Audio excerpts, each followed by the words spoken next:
Hi అండి. అందరికీ నమస్తే. Mister attitude Ravan part 52.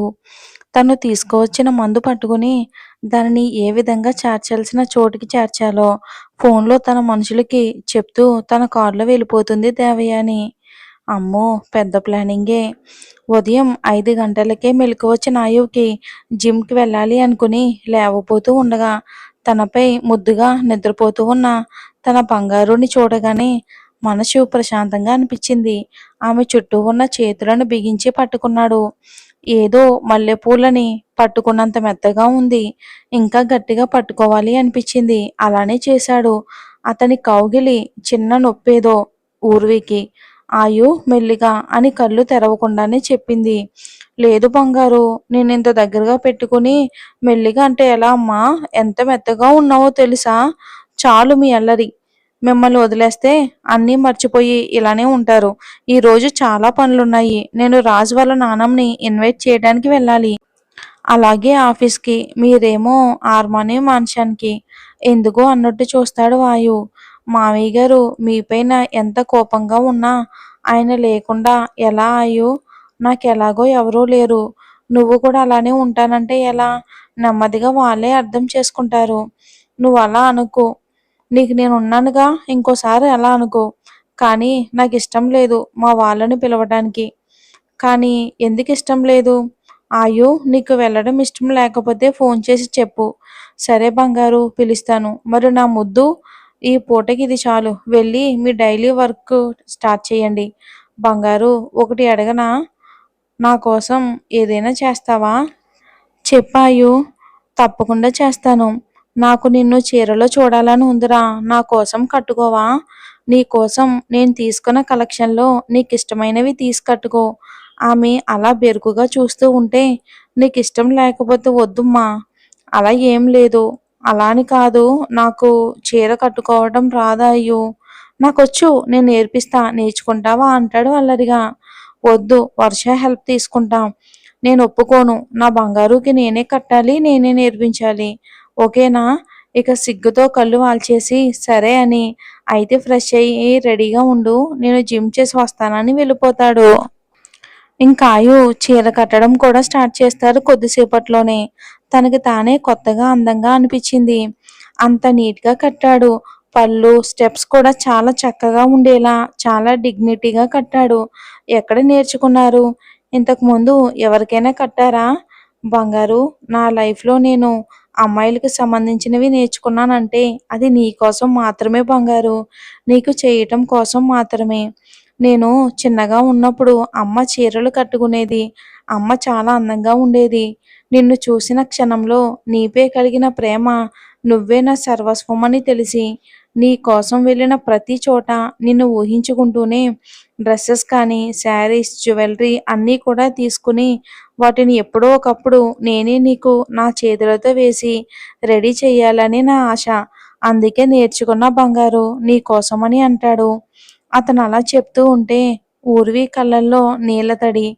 అవి అతనికి కనిపించకుండా ప్రేమగా గట్టిగా హత్తుకుంది ఆయువుని ఊర్వి.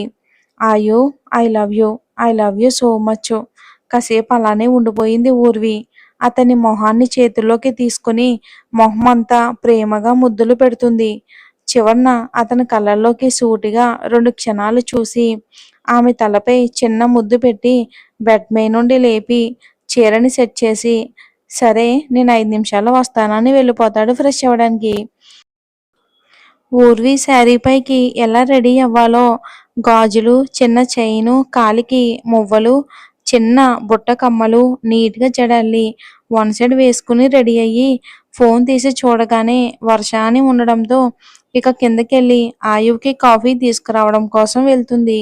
మెట్లపై నుండి వస్తున్న మువ్వల సవ్వడికి డైనింగ్ టేబుల్ దగ్గర ఫోన్ చూస్తూ టిఫిన్ చేయడానికి ఊర్వి కోసం వెయిట్ చేస్తూ ఉన్న వర్ష ఒక్కసారిగా ఆ సౌండ్‌కి అటువైపు చూసి షాక్ అవుతుంది ఊర్విని. ఏంటే అలా బిగుసుకుపోయావు? బాలేనా? బాలేకపోవటం ఏంటి డార్లింగ్? చాలా అందంగా ఉన్నావు తెలుసా? నా దిష్టే తగిలేలా ఉంది నీకు అని బుగ్గపై ముద్దు పెట్టుకుంది వర్ష. అవును ఊర్వమ్మ, అచ్చమ్మ ఇంద్రజ అమ్మగారిలానే ఉన్నారు అని లక్ష్మమ్మ చేతితో మెటికలు విరుస్తుంది ఊర్వికి. చాలు చాలు పొగిడింది. వర్ష, నువ్వు టిఫిన్ చేసేసేయ్.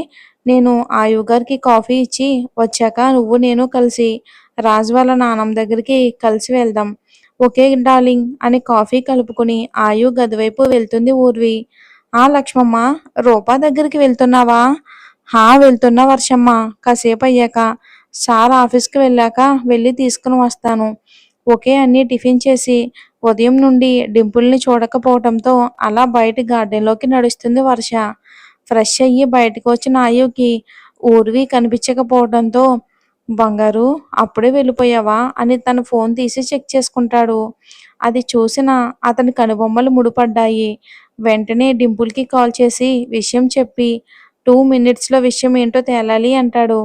ఇక డింపుల్ 2 మినిట్స్కి మళ్ళీ కాల్ చేసి, సార్, దేవయాని మేడం వాళ్ళ బ్యాచ్ కాల్ చేశారు. అది వాళ్ళ బస్తీలో కొంతమంది దేవయాని మేడం కోసం పనిచేస్తున్నారని డౌట్గా ఉంది అని చెప్పారు సార్. 2 రోజులుగా దేవయాని మేడం ఎవరినో కలిసి ఎక్కడికెక్కడికో ఒంటరిగా వెళ్తుందంట సార్. కానీ విషయం ఏంటో సరిగ్గా తెలియదు, కానీ ఊర్వి మేడంని జాగ్రత్తగా ఉండమన్నారు సార్ అని చెప్పి ముగిస్తాడు Dimple. Okay Dimple, keep watching. ఏ చిన్న అనుమానం వచ్చినా సరే నాకు చెప్పండి అని కట్ చేసి మళ్ళీ ఆయు ఆలోచనలో పడిపోతాడు. అతని ఆలోచనలన్నీ కూడా తన బంగారు చుట్టే తిరుగుతూ ఉంటాయి. దేవయాని మళ్ళీ ఏదో ప్లాన్ చేస్తుంది. తన టార్గెట్ నా బంగారునే. బంగారుని ఆవిడ కంట పడకుండా జాగ్రత్త పడాలి. అయినా నేను నా బంగారు పక్కన ఉన్న తర్వాత అది ఏదైనా సరే, చివరికి మరణమైనా సరే నన్ను దాటుకుని వెళ్ళాల్సిందే అని అనుకుంటూ ఉండగానే అతని చెవికి చేరుతుంది సన్నని మువ్వలు, గాజుల చప్పుడు. వెంటనే పెదవిపై నవ్వుతో వెనక్కి తిరుగుతాడు ఆయు. అతను జస్ట్ శారీ మాత్రమే కట్టి ఫ్రెష్ అవ్వడానికి వెళ్ళిపోయాడు. కానీ ఇప్పుడు ఊర్విని చూస్తూ ఉంటే అతని మనసు హాయిగా అనిపించింది. ఊర్వి లోపలికి వచ్చి అతన్ని చేరేలోపే అతనే ఆమెకెదురుగా నిలబడి ఆమె చేతిలో కాఫీ పక్కన పెట్టి చెయ్యి పట్టుకుని ఆమెను దగ్గరికి తీసుకున్నాడు. మా, చాలా సంతోషంగా ఉందిరా నేనిలా చూస్తూ ఉంటే. ఇక ఆయువు జుట్టు ఇంకా వెట్టగా ఉండడంతో అది చూసిన ఊర్వి అక్కడే ఆయువుని చైర్లో కూర్చోబెట్టి తల తుడిచి అతని డ్రెస్ తీసిపెట్టి, ఆయు, డ్రెస్అప్ అయి రండి, టిఫిన్ చేద్దామని చెప్పి వెళ్ళిపోతుంది. ఆమె వెళ్ళాక రెడీ అయ్యి కిందకి వెళ్ళి ఊర్వి తినిపిస్తూ ఉంటే ఇష్టంగా ఫుల్గా తిని, ఆఫీస్కి మీరు వెళ్ళండి, నేను తర్వాత వస్తానని అలాగే ఆనంద్ గారు వాళ్ళకి కాల్ చేయడం గుర్తు చేసి పంపిస్తుంది ఊర్వి ఆయుని. ఊర్వి వర్ష ఉండడంతో డింపుల్ వాళ్ళని చూసుకో అని మెసేజ్ చేసి మనీతో వెళ్తాడు ఆఫీస్కి ఆయు. అప్పటి వరకు డింపుల్ తల తినేస్తూ ఉన్న వర్షాన్ని పిలిచి రాజ్ ఇంటికి వెళ్తుంది డింపుల్ డ్రైవింగ్తోనే. వీళ్ళు వెళ్ళేసరికి రాజ్ ఆఫీస్కి వెళ్ళిపోవడంతో రాజేశ్వరి గారితో కాసేపు మాట్లాడి వర్షాన్ని పరిచయం చేసి ఆయుకి తనకి ఎంగేజ్మెంట్ అని ఇన్వైట్ చేస్తుంది. ఆల్రెడీ రాజ్ విషయం చెప్పి ఉండడంతో సంతోషంగా దీవించి వస్తానని చెప్తుంది. ఆవిడతో కలిసి కాసేపు టైం స్పెండ్ చేసి అక్కడ నుండి ఊర్విని ఆఫీస్లో డ్రాప్ చేసి వర్షాన్ని తీసుకుని హాస్పిటల్కి బయలుదేరతాడు డింపుల్. ఊర్వి వెళ్ళిపోవడంతో వెనక సీట్ నుండి ముందుకు వచ్చి కూర్చుంటుంది వర్ష. ఏంటి డింపుల్ గారు, మీరు మీ సార్ దగ్గర సెక్యూరిటీ మానేసి నాకు డ్రైవర్గా, నాకు సెక్యూరిటీగా మారారు, ఏంటి సంగతి? అలాంటిదేమీ లేదు మేడం, ఇది కూడా సార్ చెప్పిన పనే. మిమ్మల్ని దగ్గరుండి జాగ్రత్తగా చూసుకోమన్నారు అని దగ్గర అనే పదాన్ని ఒత్తి పలుకుతూ, ఓ అవునా, ఇందాక రాజ్ వాళ్ళ విల్ల దగ్గర ఏంటి చాలా సీరియస్గా చుట్టూ చూస్తూ ఉన్నావు, చాలా అలర్ట్గా ఉన్నారు ఏంటి? ఏదైనా ప్రాబ్లమా? ఏంటి మేడం, ఏంటి మేడం మీరు చేసింది? మెడిసినా? ఏదో పోలీస్ ఇన్వెస్టిగేషన్‌లా మీ ప్రశ్నలేంటి? మా జాబ్ అదే కదా! ఊర్వి మేడంని జాగ్రత్తగా చూసుకోవడమే మా డ్యూటీ. మేడంకి ఏమైనా అయితే ఆయు సార్ మనిషిలా ఉండరు. అందరినీ వరుసగా నిలబెట్టి చంపేస్తాడు. అందుకే మా జాగ్రత్త మాది. దిగండి, హాస్పిటల్ వచ్చింది. కనపడరు కానీ మీలో వెటకారం ఎక్కువేనండి అని దిగి వెళ్ళిపోతుంది. ఆమె వెళ్ళిన వైపే చూస్తూ, ఎందుకో అవసరానికే మాట్లాడే నేను నీ దగ్గర మాత్రమే నువ్వడిగిన ప్రతి దానికి మాట్లాడాలి అనిపిస్తుంది అని డింపుల్ తనలో తానే అనుకుంటూ మళ్ళీ తన వర్క్‌లో పడిపోతాడు బిజీగా. డింపుల్ ఊర్విని ఆఫీస్ దగ్గర సేఫ్గా డ్రాప్ చేశాడు అని ఆయుకి మెసేజ్ పెట్టగానే ఆయు అది చూసి మొత్తం సీసీటీవీ అన్నీ కూడా తన మానిటర్కి కనెక్ట్ చేసి ఉంటాయి కాబట్టి వెంటనే ఓపెన్ చేసి చూశాడు. తను రెడీ చేసిన శారీలోనే అందరూ విష్ చేస్తూ వస్తుంటే రిటర్న్ విష్ చేస్తూ నవ్వుతూ వస్తూ ఉన్న తన బంగారుని చూస్తూ ఆమె తన క్యాబిన్లోకి వెళ్ళే వరకు ఆయు మానిటర్లో అలానే చూస్తూ ఉంటాడు. నా నుండి దూరంగా ఉండి కొన్ని క్షణాలే అయినా కూడా నిన్ను చూడాలి అని నా కళ్ళు నీకోసం ఎంతగా తపించిపోతున్నాయో బంగారం. మొత్తం నీ మాయలో పడేశావు. నా మనసు, నా ఊహలు మొత్తం కూడా నువ్వే నిండిపోయావు అని కళ్ళు మూసుకొని కనుపాపల వెనుక ఆమె రూపం అందంగా కదిలాడుతూ ఉంటే ఆయు చిన్నగా నవ్వుతూ గుండెపై చెయ్యి వేసుకొని ఆమె రూపాన్ని ఊహించుకుని పెరిగిన గుండె వేగాన్ని తగ్గించుకుంటూ ఉన్నాడు ఆయు. మళ్ళీ వెంటనే కళ్ళు తెరిచి, బంగారు, డాడీకి కాల్ చేయమని చెప్పింది కదా నా బంగారు, నాకు ఇష్టం లేకున్నా తన కోసం పిలుస్తా అని ఆనంద్ గారికి ఆయు ఫోన్ చేస్తాడు. ఏవో ఫైల్ చూస్తూ ఉన్న ఆనంద్ గారి ఫోన్ మోగగానే తీసి చూసి కొంచెం షాక్గా కొంచెం కోపంగా ఫోన్ ఎత్తి చెప్పు అంటాడు గంభీరంగా. అది మీతో ఒక విషయం చెప్పాలి. ఓ, ఇక్కడ ఒకను ఉన్నానని నీకు గుర్తుందా అని వెటకారంగా అడుగుతారు ఆనంద్ గారు. చాలు మీ మాటలు. మీ కోపాన్ని చూపెట్టమని నేను కాల్ చేయలేదు. మరి ఎందుకు చేసినట్టో. రేపు మా ఎంగేజ్మెంట్ ఉంది. నైట్కి మీరు రావాలి. నా బంగారు కోరుకుంటుంది. నా తండ్రి స్థానంలో ఉండి మీ పరువు నిలబెట్టుకుంటారో లేకపోతే నాకు తండ్రి అని అతను ఉండేవాడు అనుకోవాలో చెప్పండి. ఆయు అని కోపంగా వస్తుంది అతని గొంతు. నా మాట కాదు అని తన్ని నువ్వు చేసుకుంటాను అంటున్నావు. పైగా అమ్మాయి కోసం పిలుస్తున్నానని కన్న తండ్రితోనే మాట్లాడవలసిన మాటలే ఇవి. నువ్వు పూర్తిగా ఆ అమ్మాయి మాయలో పడిపోయావు. డాడీ, నా బంగారుని ఒక్క మాట అన్నా కూడా నేను ఊరుకోనని మీకు ముందే చెప్పాను. అవును, నాకు నా బంగారు తర్వాతే అది ఎవ్వరైనా సరే. ఇక చాలు ఈ డిస్కషన్. టుమారో నైట్కి మీరు వస్తే నా బంగారు హ్యాపీగా ఫీల్ అవుతుంది. బాయ్ అని పెట్టేసి మళ్ళీ వర్క్లో పడిపోతాడు వాయు విసుగ్గా. ఇక కోపంగా ఫోన్ వంక చూస్తూ ఉన్న భర్తని చూస్తూ అప్పుడే లోపలికి వస్తూ ఉన్న దేవయాని, ఏంటండి అంత సీరియస్గా ఉన్నారు? ఎవరి దగ్గర నుండి ఫోన్? చాలా కోపంగా ఉన్నారు. ఇంకెవరు? ఆయు. ఆయు ఎంగేజ్మెంట్ ఇన్వైట్ చేయటానికి పిలిచాడు. అది కూడా ఆవిడ గారు చెప్పిందని. మనం వస్తే ఆమె సంతోషంగా ఉంటుందంట. అందుకే పిలుస్తున్నానని కూడా చెప్పాడు అని అంటారు కోపంగా ఆనంద్ గారు. ఊర్వి నాశనానికి నువ్వే బాట వేసుకుంటున్నావా ఊర్వి అని కన్నింగా మనసులో నవ్వుకుంటుంది దేవయాని. పైకి మాత్రం అమాయకంగా ఫేస్ పెట్టి, మీరిలా కోపం తెచ్చుకోకండి. ఎంత కాదు అన్నా నేను కనకపోయినా నాకు ఆయు కూడా నా కొడుకే కదా, వాడంటే కూడా నాకు ఇష్టమే. కానీ పాపిష్టిదాన్ని, బిడ్డ నమ్మకాన్ని సంపాదించుకోలేకపోయాను. అయినా నేను మా అన్నయ్యకి ఏదో ఒకటి నచ్చ చెప్తానండి ఈషా గురించి. ఇక ఆయు ఆ పిల్లని అంతగా ఇష్టపడుతూ ఉంటే మనకు మన బిడ్డ సంతోషం ముఖ్యం కానీ ఈ పట్టింపులేంటండి?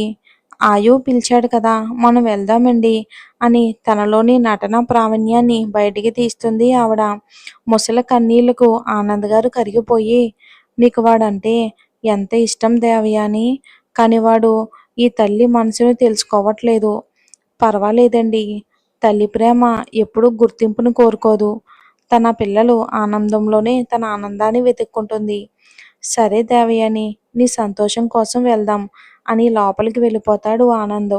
ఆనంద్ గారు అప్పటి వరకు చెంపలపై కారిన కన్నీటిని చేతితో తుడిచి, ఊర్వి, ఇక నా నుండి నిన్నెవ్వరూ కాపాడలేరు అని తను ఇప్పటి వరకు తన మనుషులకి చెప్పి వచ్చిన పనిని తలుచుకుంటూ తన రూంలోకి వెళ్ళిపోతుంది.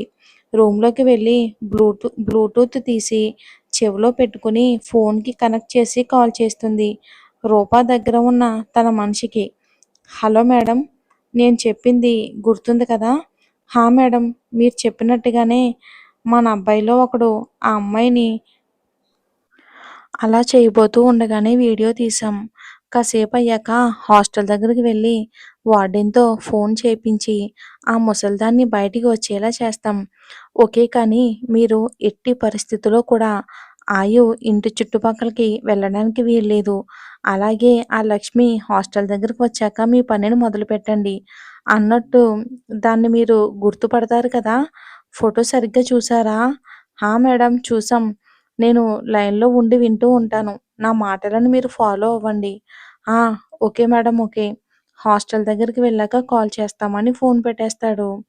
తన పనులన్నీ ముగించుకుని రూపా దగ్గరికి బయలుదేరుతుంది లక్ష్మమ్మ. ఆమె దారిలో ఉండగానే హాస్టల్ వార్డెన్ ఫోన్ చేసినా వినిపించకపోయేసరికి ఫోన్ లిఫ్ట్ చేయదు. ఫోన్ చేసి రూపాయికి ఒంట్లో బాలేదని లక్ష్మమ్మని రప్పించి వాళ్ళనుకున్నది చెయ్యాలి అనుకుంటారు. కానీ ఆవిడ ఫోన్ ఎత్తకపోవడంతో పదే పదే ఇంక చేస్తే అనుమానం వస్తుందేమోనని బ్రేక్ ఇచ్చి హాస్టల్ బయట కారులో వెయిట్ చేస్తూ ఉంటారు. కాసేపటికి హాస్టల్ గేట్ ముందు ఆగిన ఆటో నుండి లక్ష్మమ్మ దిగడం చూసి కొంచెం షాకయ్యి చుట్టూ గమనిస్తారు వాళ్ళు. ఇక ఇక అనుమానించి భయపడినట్టు చుట్టుపక్కల ఏమీ లేకపోవడంతో మనవరాల్ని చూడటానికి వచ్చింది లక్ష్మమ్మ అని అనుకుంటారు. మరి ఏం చేస్తుందో ఏంటో దేవయాని వచ్చే ఎపిసోడ్‌లో చూద్దాం. దయచేసి మన స్టోరీస్ నచ్చినట్లయితే ఒక లైక్ చేసి ఛానల్‌ని సపోర్ట్ చేయండి. Thanks for watching.